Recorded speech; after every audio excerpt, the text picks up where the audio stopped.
Dios los bendiga, hermanos. Aquí estoy nuevamente para presentar delante de ustedes la clase de la escuela dominical. Vamos a hacer una oración para empezar esta clase. Padre nuestro que estás en los cielos, en la tierra y en todo lugar, te damos gracias, Señor, por las bendiciones que nos has dado hasta este momento. Te doy gracias, Señor, porque a pesar de todas las situaciones que vienen a nuestra vida, tú siempre estás con nosotros. Ahora que estoy aquí, Señor, presentando esta clase de escuela dominical, espero que seas tú el que hables y no yo. Que seas tú de bendición para todos nosotros. En el nombre de Cristo Jesús. Amén.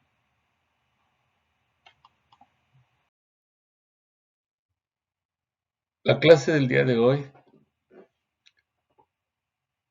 es algo difícil de entender, pero vamos a tratar de explicarla con la ayuda de Dios y vamos a hablar acerca de lo que es las guerras de exterminio.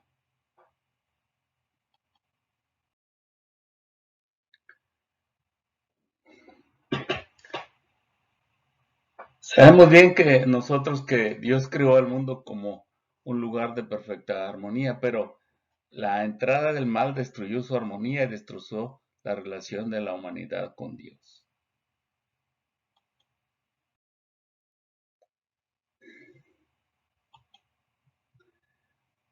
Vemos nosotros en Génesis 6, capítulo 6, versículos 5 al 7. Y vio Jehová que la maldad de los hombres era mucha en la tierra, y que todo designio de los pensamientos del corazón de ellos era de continuo solamente el mal. Y se arrepintió Jehová de haber hecho hombre en la tierra, y le dolió en su corazón. Y dijo Jehová: Raeré de sobre la faz de la tierra a los hombres que he creado, desde el hombre hasta la bestia, y hasta el reptil y las aves del cielo, pues me arrepiento de haberlos hecho.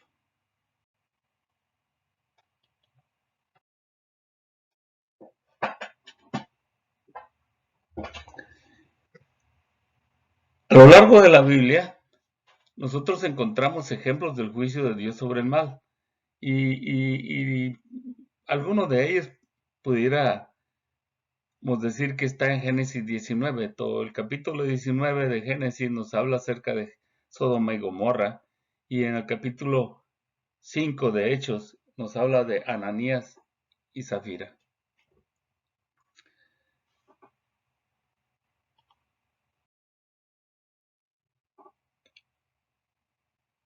Pero en esta lección nos vamos a abocar acerca de la erradicación de las malvadas ciudades cananeas. Aunque para la mente moderna estos actos de juicio pueden parecer irracionales y excesivamente severos, pero cada uno de estos juicios representa la batalla continua de Dios contra el mal.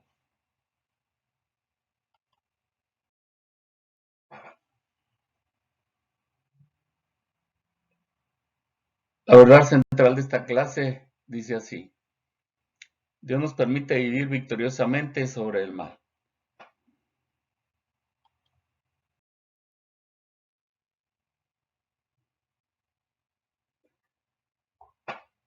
El versículo clave se encuentra en Efesios capítulo 6, versículo 12, y dice: Porque no tenemos lucha contra sangre y carne, sino contra principados, contra potestades, contra los gobernadores de las tinieblas de este siglo, contra huestes espirituales de maldad en las regiones celestes.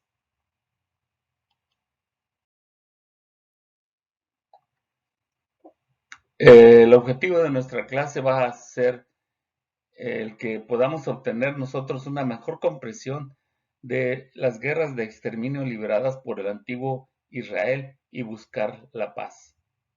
Eso es lo que nosotros vamos al final de esta clase a tratar de entender.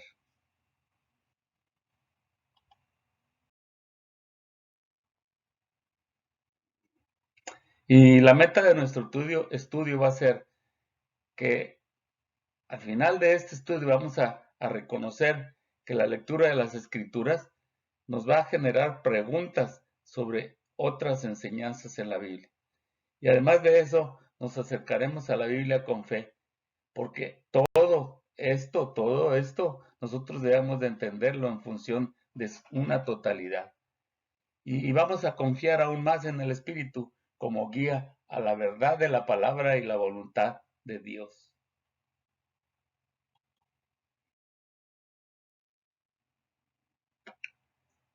Ahora vamos a ver nosotros dentro de esta clase que las normas de combate de Dios van a diferir mucho de las que pudiéramos esperar. ¿Por qué? Porque estas son duras y con consecuencias al no obedecerlas. Y encontraremos nosotros que una de las más difíciles y desafiantes es matar a ciertos enemigos y eliminarlos por completo.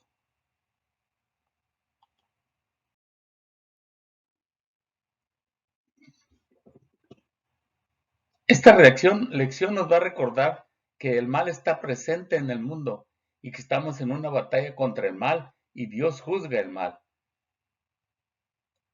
A pesar de que Jesús enseñó a amar al enemigo, en esta lección nos ayudará a entender esta contradicción. Porque pudiéramos decir, ¿por qué es que si Jesús está enseñando que amemos al enemigo, por qué es que en esta lección se habla acerca de eliminar por completo a ciertas tribus?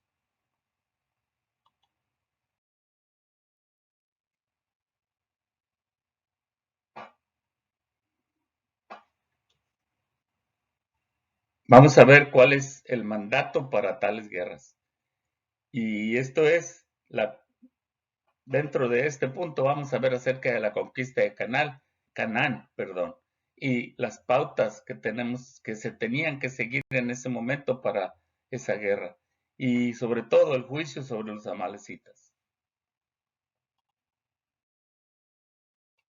Dentro de la ejecución de estas guerras, vamos a ver cómo es que se va a ejecutar ese juicio sobre los madianitas y también la batalla de Jericó y el fracaso de Israel en pelear esas batallas de Dios.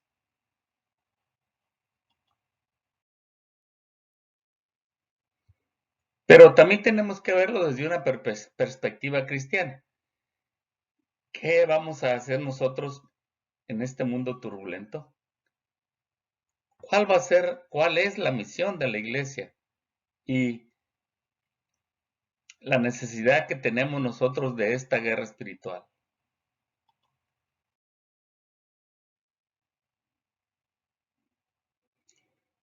Hablando acerca de la sección de el mandato para tales guerras, vamos a empezar con la conquista de Canaán. ¿Qué sucedió con la conquista de Canaán?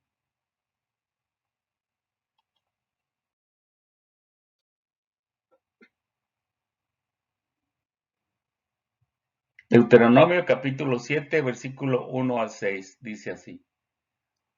Cuando Jehová tu Dios te haya introducido en la tierra en la cual entrarás para tomarla, y haya echado de delante de ti a muchas naciones, al Eteo, al Gergeseo, al Amorreo, al Cananeo, al Fereceo, al Ebeo y al Jebuseo, 7 naciones mayores y más poderosas que tú. Y Jehová tu Dios las haya entregado delante de ti y las haya derrotado, las destruirás del todo. No harás con ellas alianza, ni tendrás de ellas misericordia, y no emparentarás con ellas, ni darás tu hijo a su hija, tu hija a su hijo, ni tomarás a su hija para tu hijo. Estas eran las órdenes que Dios estaba dando: destruir a todos, no hacer alianza, ni tener misericordia con ellas, sino emparentar. Versículo 4. Porque desviará a tu hijo de en pos de mí, y servirán a dioses ajenos, y el furor de Jehová se encenderá sobre vosotros, y te destruirá pronto. Mas así habéis de hacer con ellos. Sus altares destruiréis, y quebraréis sus estatuas, y destruiréis sus imágenes de acera, y quemaréis sus esculturas en el fuego. Porque tú eres pueblo santo para Jehová tu Dios. Jehová tu Dios te ha escogido para hacerle un pueblo especial, más que todos los pueblos que están sobre la tierra. Por eso, porque su pueblo es santo.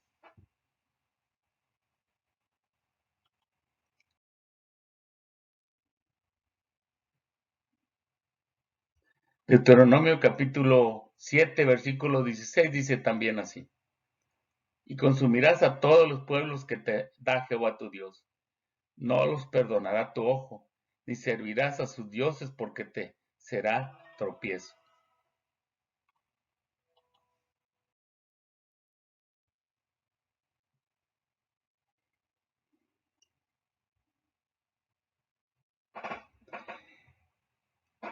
En las clases anteriores vimos cómo es que Dios le dio la tierra de Canaán a Abraham y a sus descendientes, pero en ese momento Canaán no había alcanzado un nivel de maldad que requiriera el juicio de Dios. Entonces, de tal forma que, como Dios es justo, no los destruiría ni expulsaría en ese momento.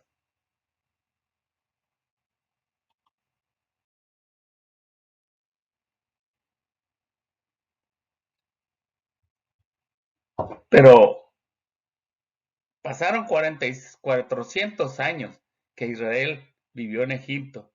Entonces Canaán se organizó bajo un sistema injusto y opresivo.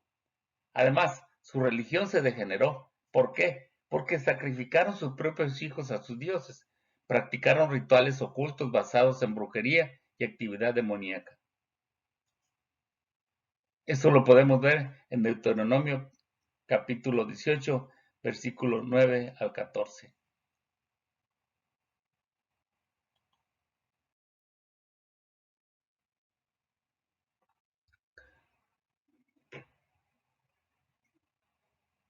Empezando con el versículo 9, dice así: cuando entres a la tierra que Jehová tu Dios te da, no aprenderás a hacer según las abominaciones de aquellas naciones.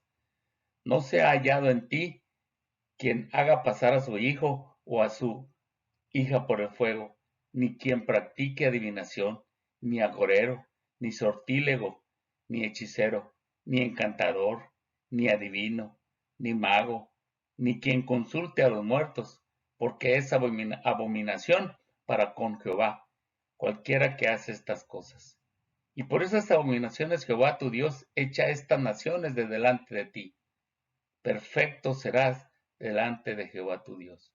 Porque estas naciones que vas a heredar, a agoreros y a adivinos oyes, mas a ti no te ha permitido esto Jehová tu Dios.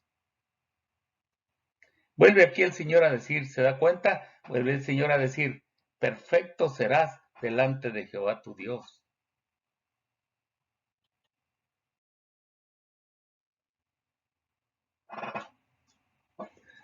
Entonces, por esa razón es que Dios ordena a Israel que destruya totalmente a los malvados pueblos cananeos. Y además, si no fueran destruidos, incitarían a los israelitas a servir a los ídolos y se apartarían del Señor. Por eso es que tenían que ser destruidos. Y además, si esto sucediera, la justicia del Señor exigiría que destruyera tanto a los israelitas como a los cananeos. Por eso, porque Dios es un Dios justo. No podía pedirle una cosa a los israelitas y si es que no estaban cumpliendo, no los fuera a matar.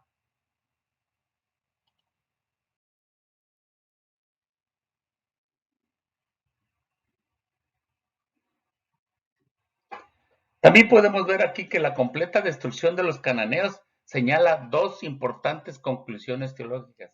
Primero, la destrucción de los cananeos es mucho más que una estrategia de campaña militar, es un juicio divino sobre su maldad.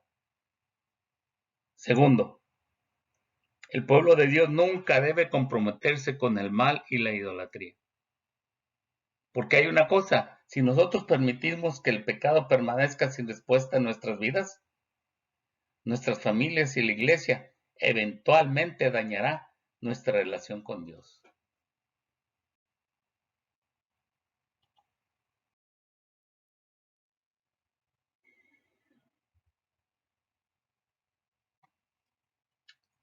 Ya lo he comentado en otras ocasiones, que se dice que el Dios del Antiguo Testamento es un Dios de justicia, pero que el Dios del Nuevo Testamento es un Dios de amor. Esto es falso. En Deuteronomio 7, el Señor explica que apartó a Israel para sí mismo, no por su grandeza, sino por su amor. Es por eso que los apartó, porque el Señor los apartó porque amaba a Israel, así como nos ama a nosotros. Entonces, Él puso su amor en ellos y los eligió por ninguna otra razón que no sea porque Él los amaba. Y es por esa razón que los cananeos debían de ser destruidos para evitar que obstruyeran el amor de Dios por Israel.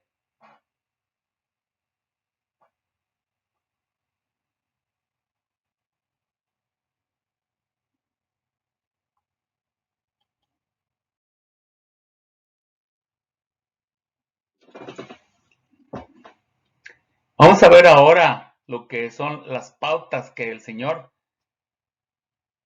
puso para esa guerra. Deuteronomio capítulo 20, versículos 16 al 18. Pero de las ciudades de esos pueblos que Jehová tu Dios te da por heredad, ninguna persona dejarás con vida. ¿Se da cuenta? Ninguna persona se tenía que dejar con vida, sino que los destruirás completamente, al Eteo, al Amorreo, al Cananeo, al Fereceo, al Heveo y al Jebuseo, como Jehová tu Dios te ha mandado, para que no os enseñen a hacer según todas sus abominaciones que ellos han hecho para sus dioses, y pequéis contra Jehová vuestro Dios.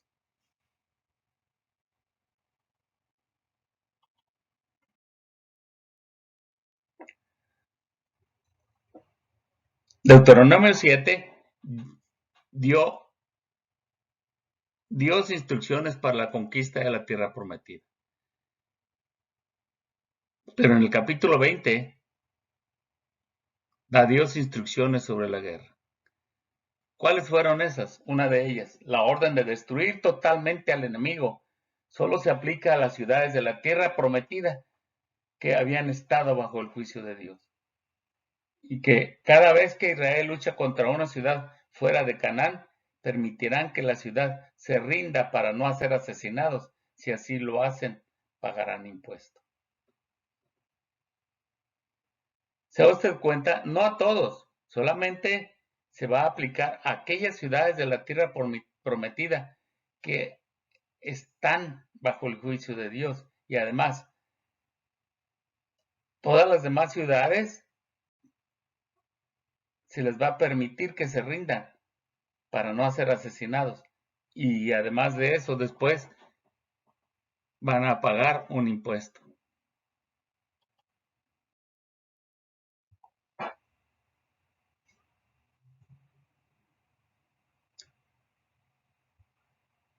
Nosotros podemos decir que la destrucción de los cananeos no es un evento repetible.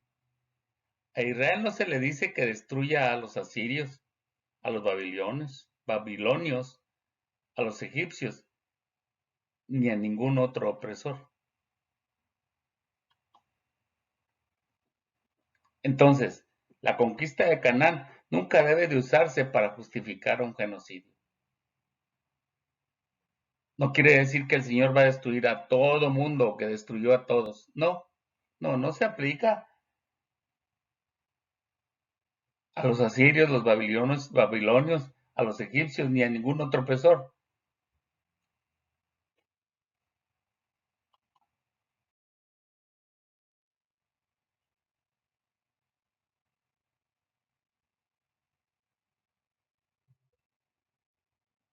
Ahora, vamos a ver cómo fue este juicio sobre los amalecitas.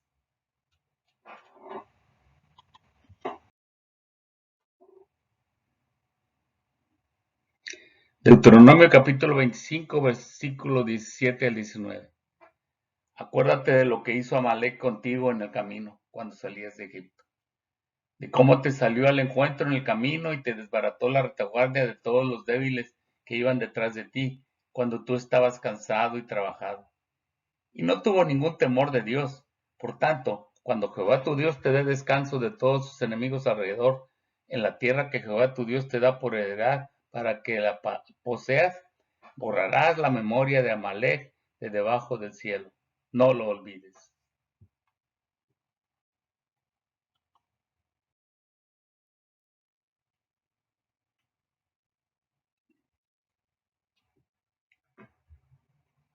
Si nosotros recordamos, esa fue la primera vez que Israel se encontró con Amalek, cuando un poco después de que escapó de Egipto.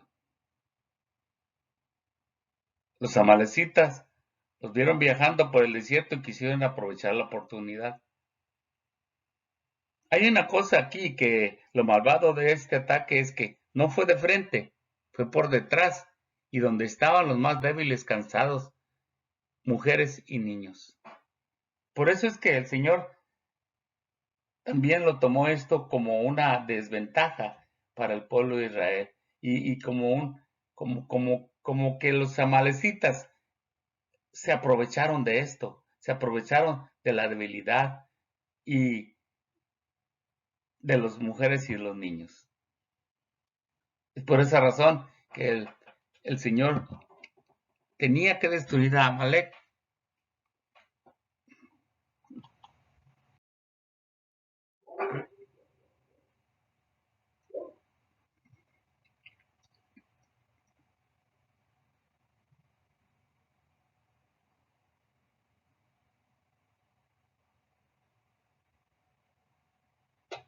Cuando, cuando fueron,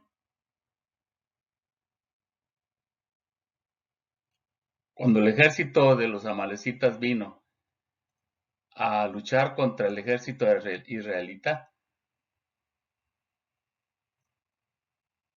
Moisés envió a Josué, y Moisés se paró en la cima de la montaña, con las manos en el aire, sosteniendo la vara de Dios en sus manos. Entonces, con la ayuda de Dios, los israelitas pudieron derrotar a los amalecitas.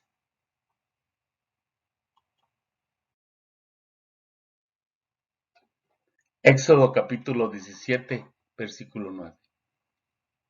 Y dijo Moisés a Josué: escógenos varones y sal a pelear contra Amalek. Mañana yo estaré sobre la cumbre del collado y la vara de Dios en mi mano.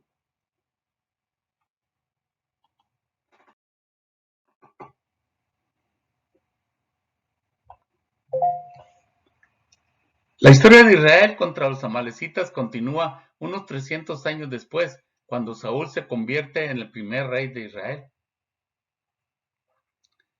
En esa ocasión, cuando ya Saúl era rey de Israel, volvemos a ver aquí a los amalecitas. Y esto después de 300 años.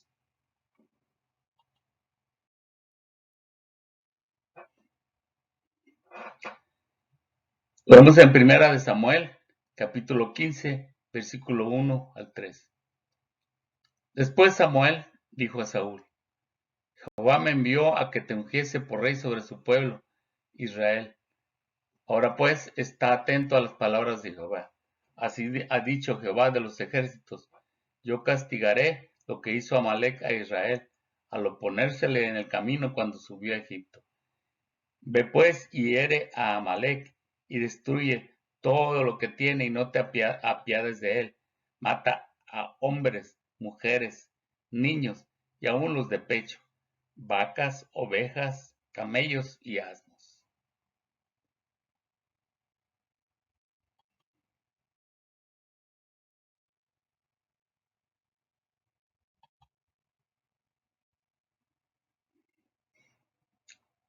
Ahora, ¿cómo se ejecutaron estas guerras?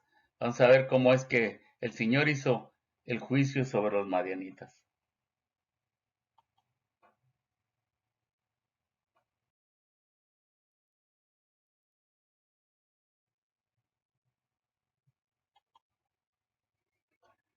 Números capítulo 31, versículo 1 al 20. Jehová habló a Moisés diciendo: Haz la venganza de los hijos de Israel contra los madianitas, después serás recogido a tu pueblo. Entonces Moisés habló al pueblo diciendo: Armaos algunos de vosotros para la guerra y vayan contra Madián, y hagan la venganza de Jehová en Madián. 1000 de cada tribu de todas las tribus de los hijos de Israel enviaréis a la guerra.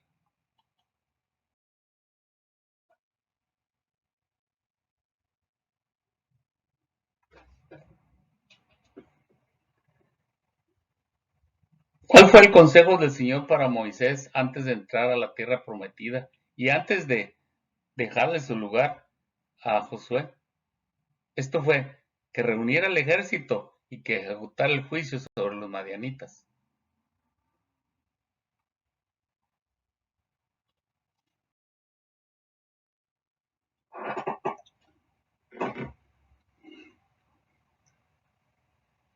¿Y por qué ese juicio contra los madianitas? ¿Por qué? Porque estos, los madianitas, incitados por el hechicero Balaam, engañaron a Israel.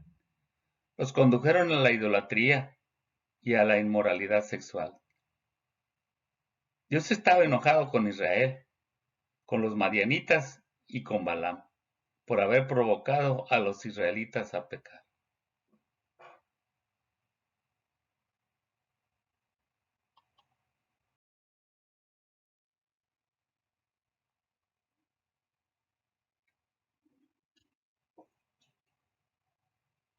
El énfasis de todo este pasaje es que esta batalla es de Dios. Vemos en Deuteronomio capítulo 31, versículo 6. Y Moisés los envió a la guerra, 1000 de cada tribu envió. Y Finés, hijo del sacerdote Eleazar, fue a la guerra con los vasos del santuario y con las trompetas en su mano para tocar. Al enviar los vasos del santuario y las trompetas también para tocar, significa que esos instrumentos sagrados representaban la presencia de Dios en la batalla, porque esa batalla fue de Dios.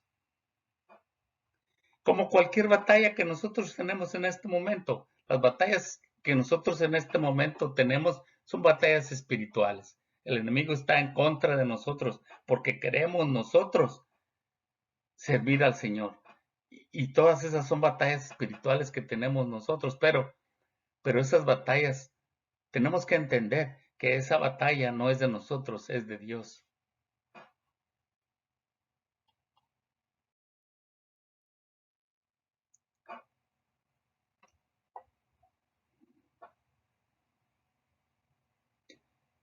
Aunque después de la batalla Moisés estaba enojado con los oficiales y capitanes del ejército. ¿Y por qué estaba enojado? Porque capturaron y trajeron consigo a todas las mujeres y niños. Pero, aunque se vea algo injusto, pero ¿qué fue lo que les ordenó Moisés? Les ordenó matar a todos los niños varones y matar a todas las mujeres excepto las vírgenes.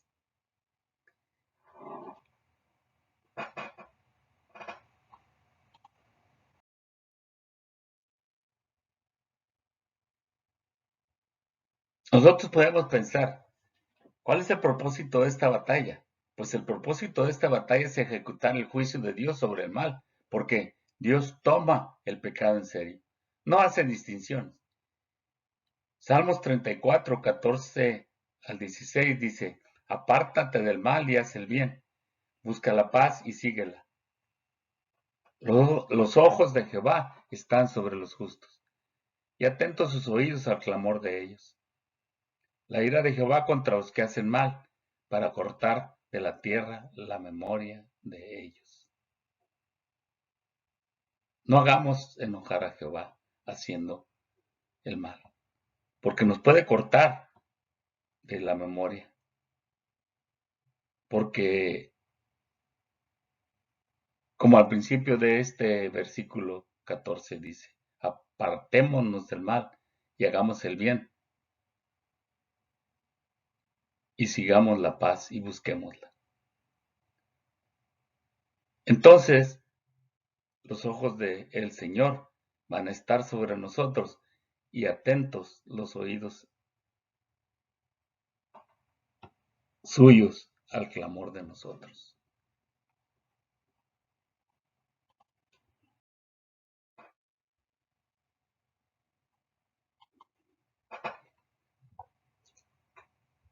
Dentro de la ejecución de tales guerras vamos a ver acerca de esto que pasó, la batalla de Jericó.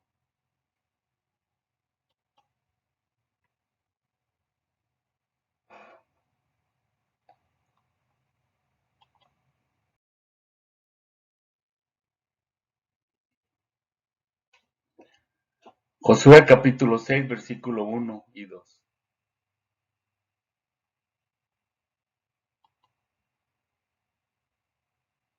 Ahora Jericó estaba cerrada, bien cerrada, a causa de los hijos de Israel. Nadie entraba ni salía. Mas Jehová dijo a Josué: Mira, yo he entregado en tu mano a Jericó y a su rey con sus varones de guerra.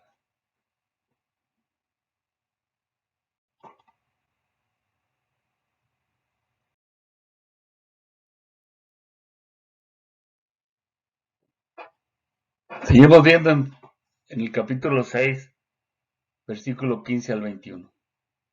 Lo que sucedió, lo que el Señor les dijo. Al séptimo día, lo que sucedió para, para, para, para poder entrar a la ciudad. Versículo 15. Al séptimo día se levantaron al despuntar el alba y dieron vuelta a la ciudad de la misma manera 7 veces. Solamente este día dieron vuelta alrededor de ella 7 veces. Y cuando los sacerdotes tocaron las bocinas, la séptima vez, Josué dijo al pueblo: Gritad, porque Jehová os ha entregado la ciudad. Y será la ciudad anatema a Jehová con todas las cosas que están en ella. Solamente Rahab la ramera vivirá, con todos los que estén en casa con ella, por cuanto escondió a los mensajeros que enviamos. Pero vosotros guardaos del anatema, ni toquéis ni toméis alguna cosa del anatema, no sea que hagáis anatema el campamento de Israel y lo turbéis.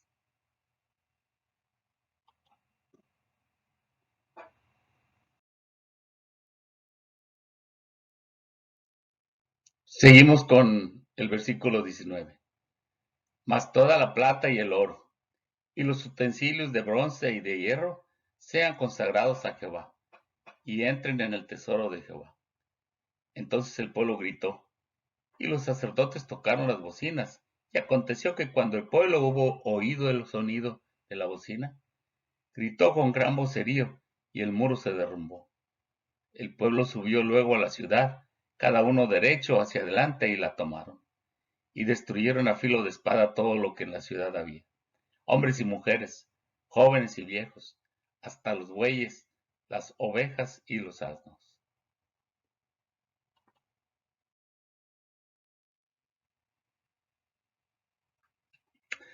Esta fue la batalla más famosa de Israel, la batalla de Jericó. ¿Por qué? Porque fue la primera ciudad que los israelitas derrotaron en su camino a la conquista de la tierra prometida.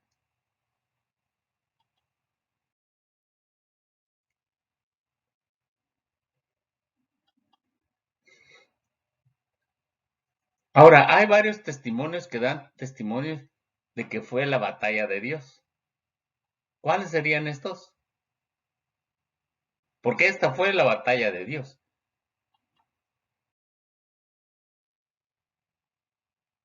Empecemos. Primero, el Señor declara en Josué capítulo 6, versículo 2. Mas Jehová dijo a Josué: Mira, yo he entregado en tu mano a Jericó y a su rey con sus varones de guerra. El Señor lo declaró. El Señor declaró que estaba entregando a Jericó.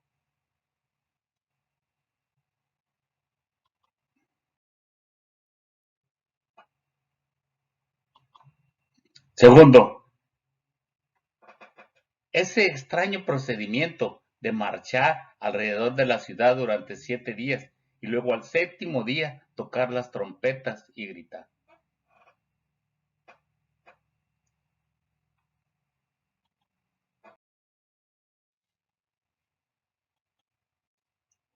Tercero, los israelitas no escalan las murallas, es Dios quien hace que las murallas se derrumben. ¿Se da cuenta? No tuvieron que escalar las murallas y llegar hasta el otro lado. No, Dios hace que las murallas se derrumben.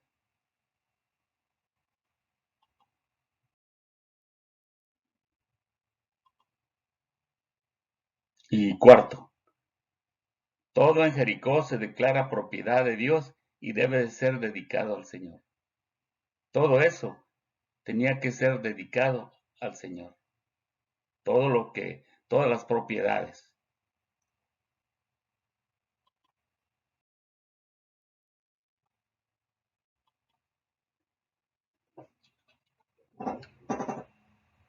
Ahora hay una cosa, todo fue destruido menos Rahab y su familia. ¿Por qué? Porque Rahab ayudó a los espías cuando fueron a ver a espiar precisamente, valga la redundancia, a espiar qué es lo que había y en qué condiciones estaba la ciudad.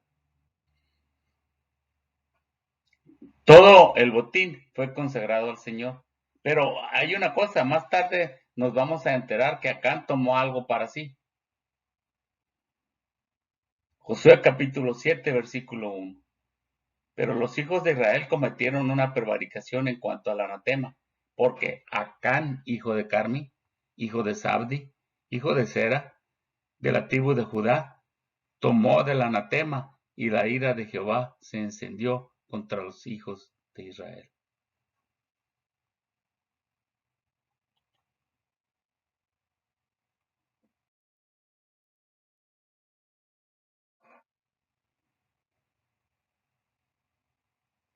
Josué capítulo 7, versículos 19 al 26. Entonces Josué dijo a Acán, hijo mío, da gloria a Jehová, el Dios de Israel, y dale alabanza, y declárame ahora lo que has hecho. No me lo encubras. Y Acán respondió a Josué diciendo, verdaderamente yo he pecado contra Jehová, el Dios de Israel, y así he hecho. Pues vi entre los despojos un manto babilónico muy bueno, y 200 siclos de plata, y un lingote de oro de peso de 50 siclos, lo cual codicié y tomé, y he aquí que está escondido bajo tierra en medio de mi tienda, y el dinero debajo de ella. Josué entonces envió mensajeros, los cuales fueron corriendo a la tienda, y he aquí que estaba escondido en su tienda, y el dinero debajo de ella.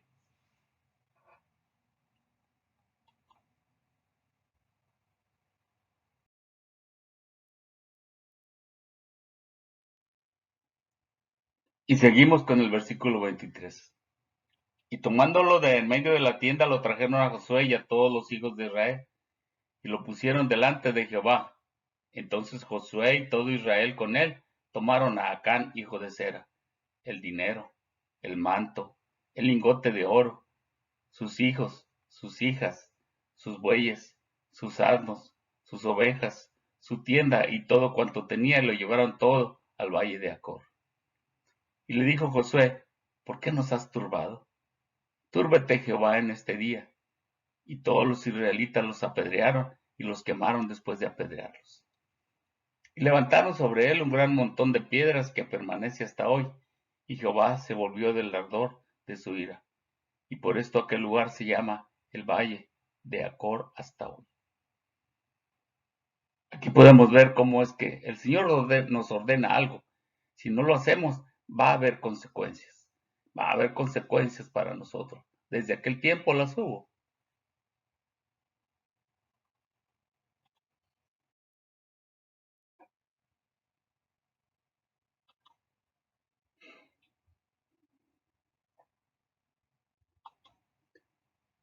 Ahora veamos cómo es que fracasó Israel en pelear las batallas de Dios. ¿Cómo es que fracasó? Y cómo es que algunas veces nosotros estamos propensos a fracasar también.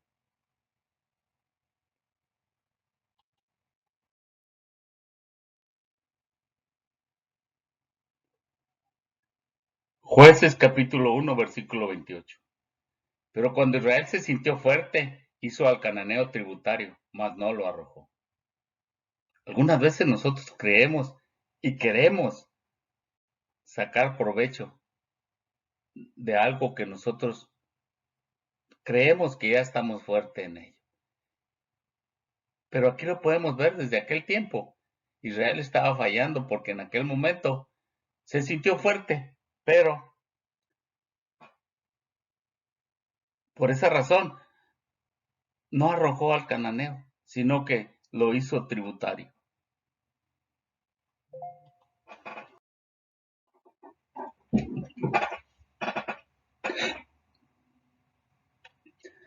Jueces capítulo 2, versículo 1 al 5.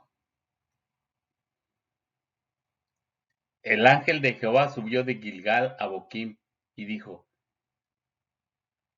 Yo os saqué de Egipto y os introduje en la tierra de la cual había jurado a vuestros padres diciendo: No invalidaré jamás mi pacto con vosotros, con tal que vosotros no hagáis pacto con los moradores de esta tierra, cuyos altares habéis de derribar, mas vosotros no habéis atendido a mi voz. ¿Por qué habéis hecho esto? El Señor dio ciertas instrucciones y no las siguieron.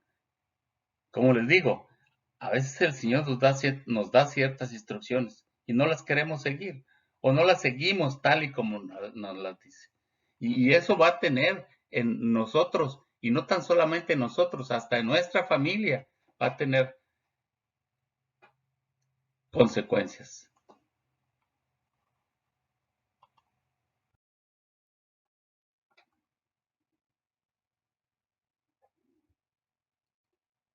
Por tanto, yo también digo, no los echaré de delante de vosotros, sino que serán azotes para vuestros costados, y sus dioses os serán tropezadero. Cuando el ángel de Jehová habló estas palabras a todos los hijos de Israel, el pueblo alzó su voz y lloró, y llamaron el nombre de aquel lugar Boquim, y ofrecieron allí sacrificios a Jehová. No querramos hacer eso y nosotros ponernos a llorar después de que hagamos alguna cosa mala. Sigamos nosotros el consejo de Jehová. Sigamos nosotros el consejo que el Señor nos está dando, porque el Señor nos aconseja primero.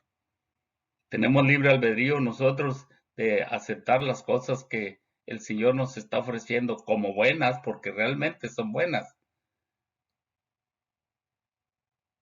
o no aceptarlas y servir como azotes a otras personas.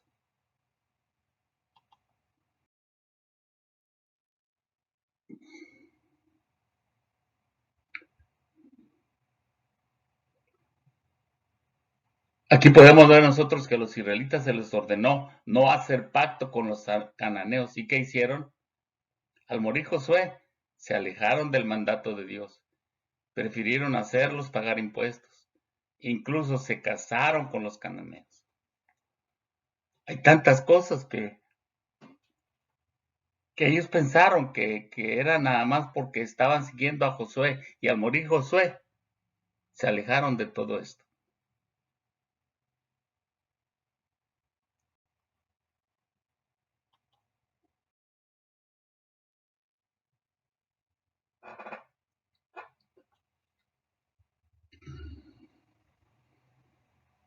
Aquí hay algo que cuando nosotros prometimos algo al Señor, tenemos que ser fieles, porque en Josué capítulo 24, versículo 24,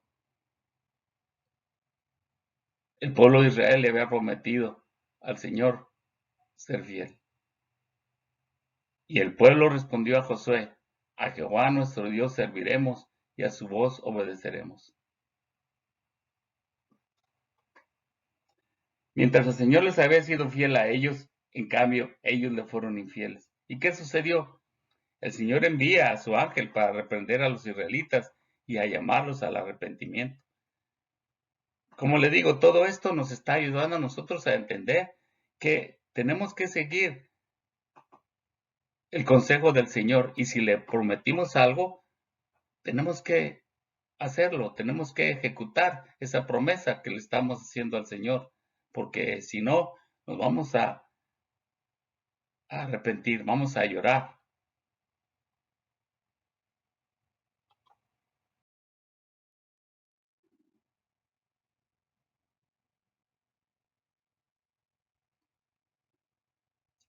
Después de que ellos escuchan al ángel, ellos muestran señales de arrepentimiento, lloran y ofrecen sacrificio. Todo esto en boquín, que en hebreo significa los que lloran.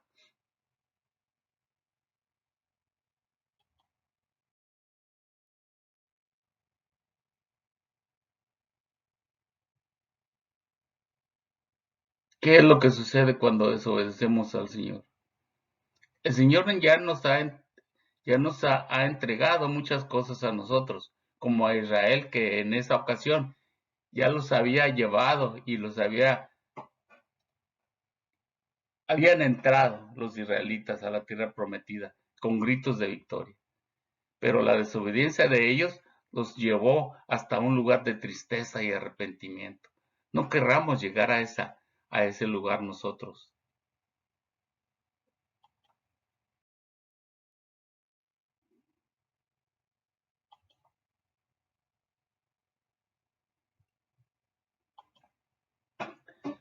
Pero todas estas cosas de las que hemos hablado, vamos a también a verlas con una perspectiva cristiana. ¿Qué tenemos que hacer nosotros en este mundo turbulento?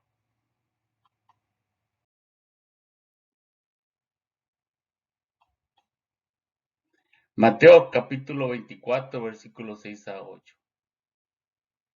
Y sabemos que está turbulento, y más que todo en estos momentos, porque en el Evangelio, según San Mateo, capítulo 24, versículos 6 al 8, dice: y oiréis de guerras y rumores de guerras.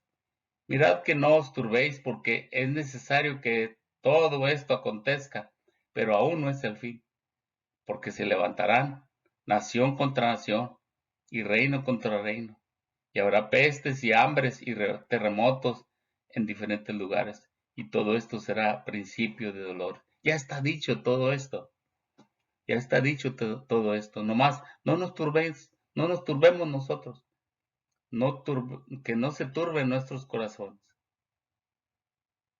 Sigamos firmes en el Señor.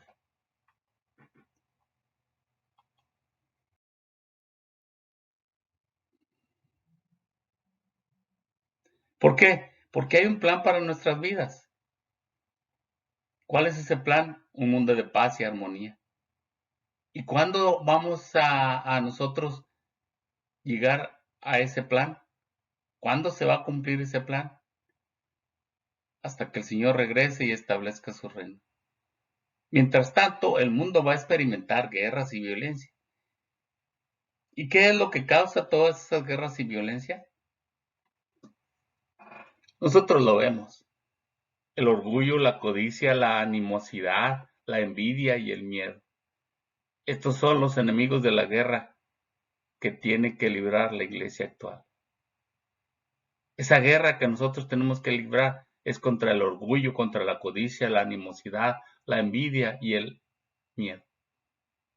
Pero como les digo, esta es una batalla del Señor que también depende de nosotros, que nosotros resistamos durante este tiempo.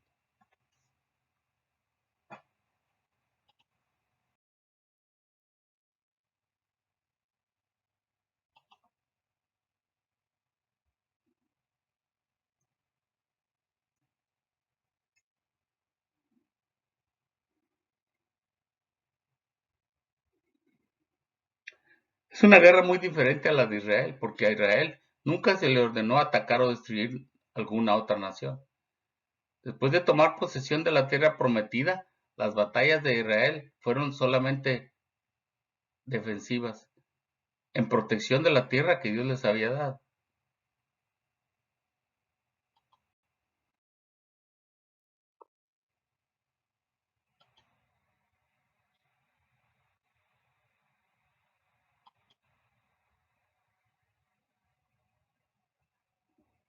¿Cuál es nuestra misión?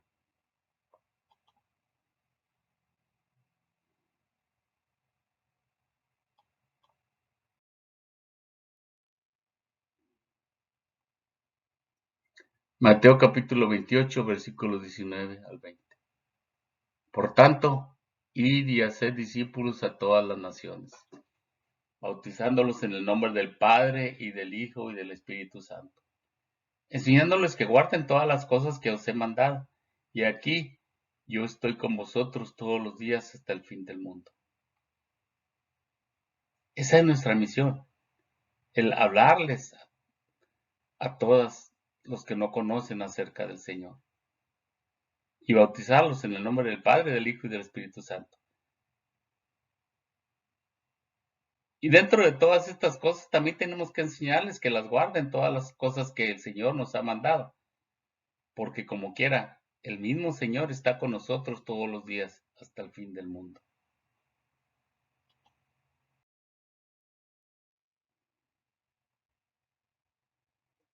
Segunda de Timoteo capítulo 2 versículo 1 al 4.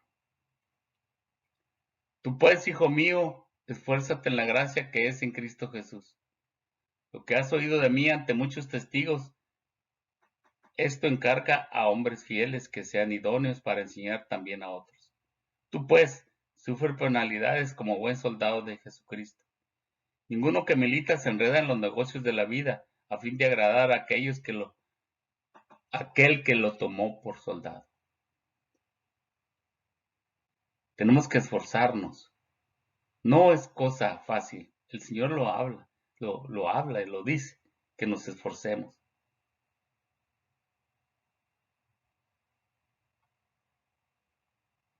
Pablo aquí le estaba enseñando a Timoteo, estaba enseñando que se debía esforzar y lo mismo nos enseña a nosotros. Tenemos que sufrir las penalidades que lleguen a venir a nuestra vida como buenos soldados. Y no nos debemos de enredar con otros que, que no quieren aceptar al Señor. No tenemos que agradarlos a ellos, al Señor es al que tenemos que agradar.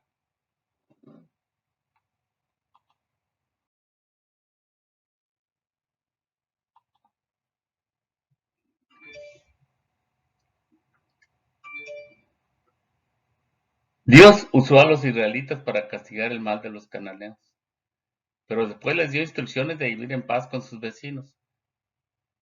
Ni a Israel ni a nosotros nos corresponde castigar el mundo, todo el mal que en el mundo hay. Dios mismo es el que está trabajando para castigar el mal y en el juicio final, Él juzgará la maldad finalmente. Nosotros no tenemos que hacer justicia con nuestras manos. El Señor es el que lo hace todo. La justicia es la de Él.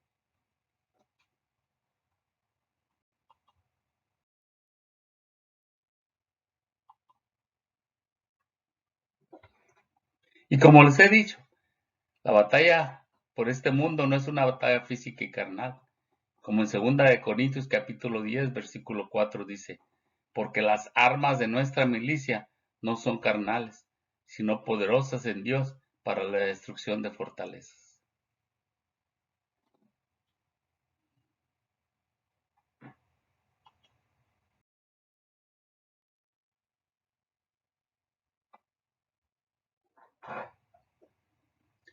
Esa bendición que el Señor le dio a Abraham eventualmente nos traerá a todos nosotros y al mundo entero la salvación. En Génesis capítulo 12, versículo 3 dice así, bendeciré a los que te bendijeren y a los que te maldijeren maldeciré, y serán benditas en ti todas las familias de la tierra.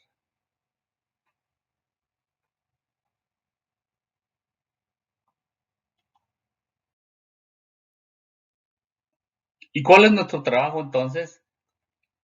Nuestro trabajo es enseñar, hacer discípulos y vivir en paz con los demás.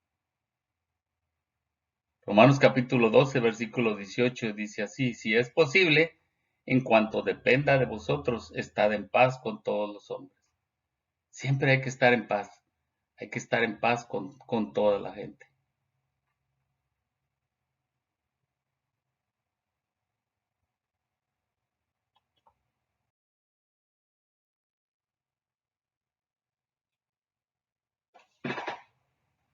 Porque la presencia de nosotros, de los creyentes en este mundo, debe dar testimonio de la paz y armonía que Dios desea para el mundo.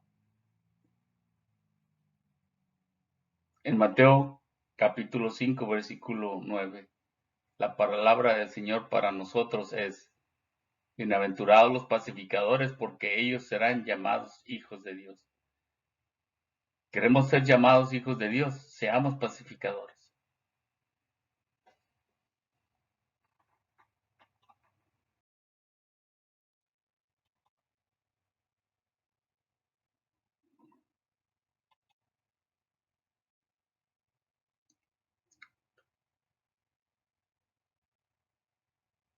Entonces tenemos necesidad de esa guerra espiritual.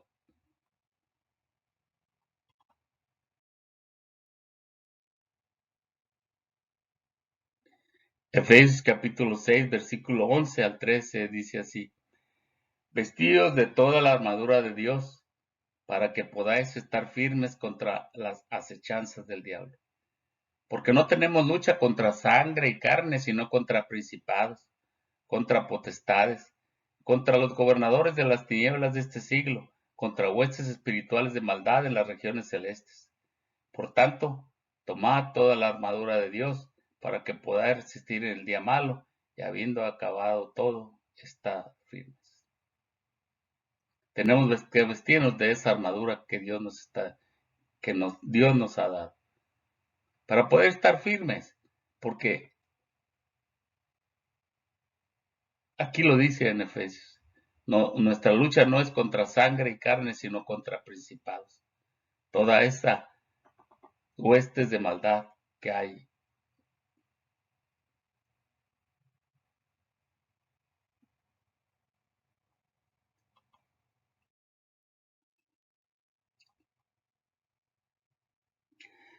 Segunda de Timoteo capítulo 2, versículo 1 al 4. Volvemos a ver esto. Aquí como Pablo le da instrucciones a Timoteo. Tú pues, hijo mío, esfuérzate en la gracia que es en Cristo Jesús.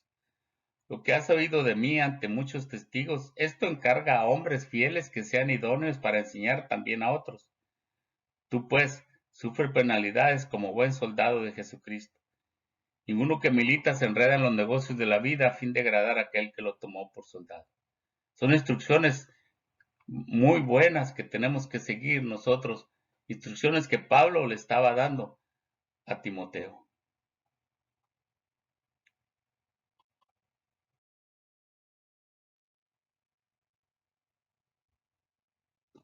Porque nuestra guerra no es carnal, es espiritual y tanto como a la defensiva como a la ofensiva. Y cuando nos involucramos en una guerra espiritual, nuestra fuerza proviene de la gracia que es en Cristo Jesús. Es de donde proviene nuestra fuerza. Y si queremos ser buenos soldados de la cruz, debemos estar dispuestos a negarnos a nosotros mismos, tomar la cruz y seguir a Jesús. ¿Estaremos dispuestos nosotros a negarnos a nosotros mismos y seguir a Jesús? Mateo capítulo 16, versículo 24 dice: entonces Jesús dijo a sus discípulos: si alguno quiere venir en pos de mí, niéguese a sí mismo y tome su cruz y sígame.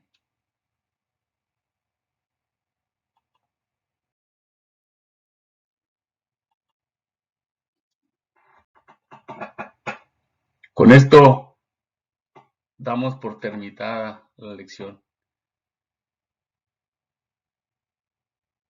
de este día. Espero que el Señor nos haya enseñado todo esto. Espero que con las experiencias que estamos viendo acerca de el pueblo de Israel y su desobediencia, nosotros lo tenemos como, por ejemplo, que sean un ejemplo para nosotros para poder seguir adelante y sobre todo saber que la batalla no es de nosotros, la batalla es de Dios. Dios les bendiga.